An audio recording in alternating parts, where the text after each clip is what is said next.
안녕하세요. 당신의 밤이 온통 영화가 되는 곳 보통 사람들의 영화수다 라이트 시네마입니다. 오늘은 실화를 바탕으로 하고 있는 두 작품 에어와 리바운드가 그리고 있는 과정과 결과에 대해서 이야기해보려고 하는데요. 본론 전에 높아심의 한 가지만 말씀드리겠습니다.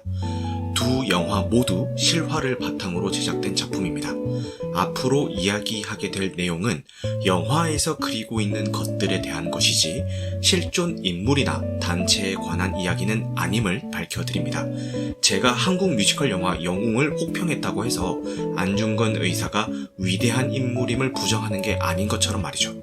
그럼 본론으로 들어가 볼까요? 우선 에어와 리바운드 두 영화는 실화라는 사정 정보가 없다면은 아무리 영화라지만 이게 말이 되냐라는 소리가 나올 법한 영화보다 더 극적인 실화를 바탕으로 하고 있습니다.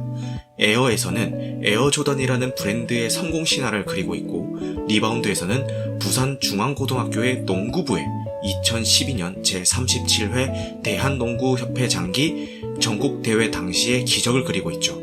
하지만 그 과정을 다루는 면에 있어서는 극명한 차이점을 보입니다. 영화 에어에서 그리는 과정. 많은 분들이 이 영화를 농구 영화라고 말씀하시던데 저는 농구 영화보다는 마케터에 대한 영화라고 생각을 했고요.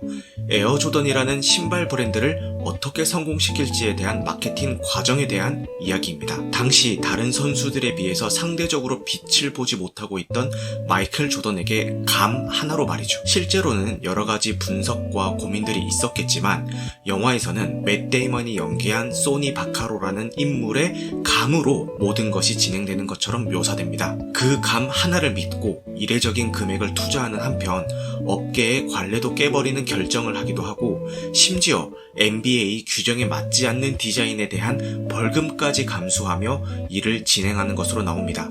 게다가 나이키와 마이클 조던의 계약 성공에 결정적인 영향을 주는 것은 다른 그 무엇도 아닌 마이클 조던 어머니의 인센티브 딜이죠. 물론 마케팅에 있어서 고정관념을 깨는 과감한 도전이 중요하다는 것은 압니다. 하지만 영화에서 그리고 있는 그 과정은 다소 무모하게 느껴지며 나아가서는 뭐 아니면 도식의 도박처럼 느껴지기도 합니다. 특히 규정 따위는 벌금을 내고 어기면 되지라는 전개는 당혹스럽기까지 하였습니다. 영화 리바운드에서 그리는 과정. 영화 속 인물들은 서로 엉키고 부딪히면서 불화와 좌절을 겪습니다. 하지만 이러한 실패를 그냥 실패로 끝내버리지 않고 자기 반성과 노력을 통해서 결국 다시 일어서는 인물들의 이야기입니다. 저는 영화 속 대사로도 나오는 가짜 실패라는 단어에서 많은 것을 느꼈는데요. 내가 지금 느끼는 실패가 길게 봤을 때도 실패일 뿐인지 아니면 성공으로 가는 과정일 뿐인지는 나 스스로 하기에 달렸다는 생각이 들었습니다. 성공도 마찬가지입니다. 지금 느끼고 있는 성공이 길게 봤을 때는 결국 성공으로 남을 것인지 아니면 또 다른 실패로 가는 과정인 것인지에 대해서 말이죠. 영화에서는 성공으로 끝을 내지만 실화의 주역 중 한 명이 음주운전 사고를 일으키고 동승자에게 혐의를 떠넘기려 한 사건을 일으켜서 더 이상 국내 선수 활동은 못하게 된 사례가 이러한 점을 뒷받침해주고 있습니다. 정리.